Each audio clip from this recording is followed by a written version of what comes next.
The Israelites had been winning battle after battle. They had been beating all of their enemies. And now it was time for them to take Jericho. Now Jericho was a city with a gigantic wall to protect them from any intruders. And the Israelites automatically knew that taking Jericho would not be easy. However, the Lord and Joshua, the Lord called Joshua and told him, "Moses, my servant, is dead. Now you must go and lead the Israelites. No one will be able to stand against you." So, the Israelites parted the Red Sea. God helped the Israelites to pass through the Jordan River. So, by the time they got across, it was time for Passover. So, they had the unleavened cakes and bread.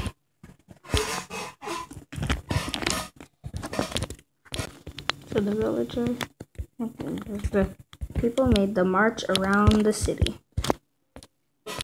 They continued this for 6 days. On the 7th day, however, they marched around the city 7 times. And then, that's when they started attacking the city. But they didn't attack it normally. But hold on. Before that, anything like that happened, there was a woman named Rahab. You're probably wondering why I'm telling you about someone else. Why not just continue with the story about the Israelites? Well, Rahab also had a lot to do with this. She was actually had people coming to her home. She was like basically an inn. So Rahab,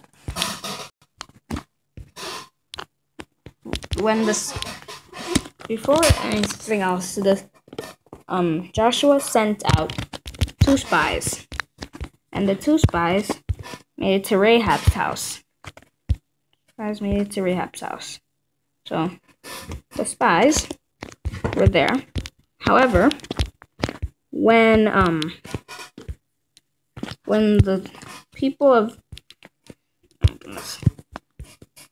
the land learned about the Israelite spies that were there, they were all scared because they knew how Israel was beating everyone that come across their way.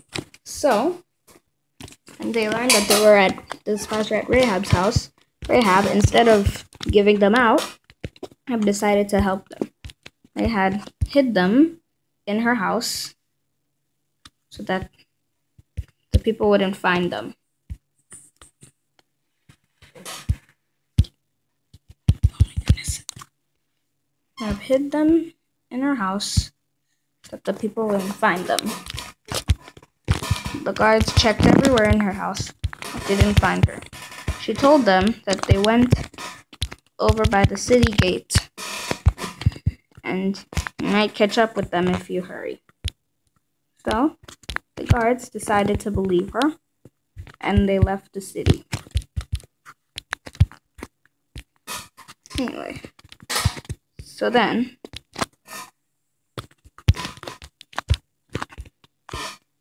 after a while of chatting and everything, then the spies told Rahab that they will keep it safe when they come to attack the land, but they'll only do it if she keeps one promise, that she doesn't give them away to the guards, and when the Israelites come to attack the city, she ties a red cord in her house.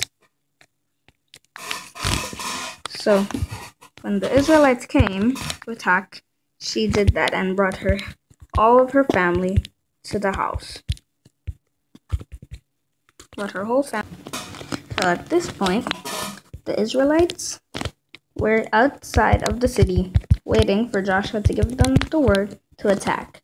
Now, he didn't tell them to attack any normal way, like normal people would, run into the city. Instead, he told the Israelites to shout, for the Lord has given them the city. So they shouted and they screamed, and it broke down the walls of Jericho. The people who thought that their walls were indestructible, they were proven wrong by the Israelites. It was a sight to behold, the mighty walls of such a city just broken into pieces. The people were shocked. They were shocked that their city that has protected them for so long was now destroyed by the Israelites, God's chosen people. However, while the walls were being destroyed, the people of Israel remembered Rahab, so they went into her house and brought out her whole family. And they got to live in a safe place near the camp of Israel. However, the rest of the people in the land of Jericho wished that they had been nice to the Israelites too, now that they see that their city was getting destroyed, nor was safe. Even the king's very own castle was destroyed. Oh, how they all wished that they had been a part of Israel, or had been as smart as Rahab, to leave the people of Israel alone. However, this isn't just a story for other people. This is also a story, and a moral lesson, I should say, for us.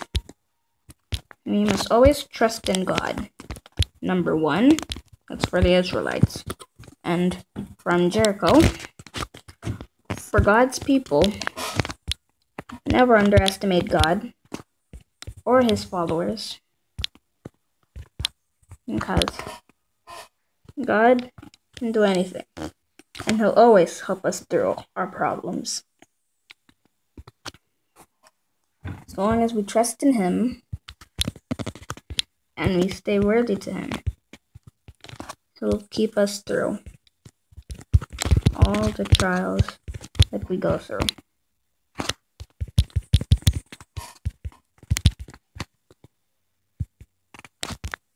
Anyway, that was the end of our Bible story for Joshua and the Battle of Jericho. That's what some call it. And some call it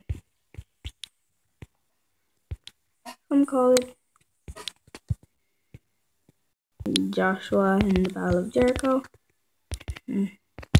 Some just call it Joshua in general. Some call it Jericho's walls, but whatever you want to call it, it still means the same thing.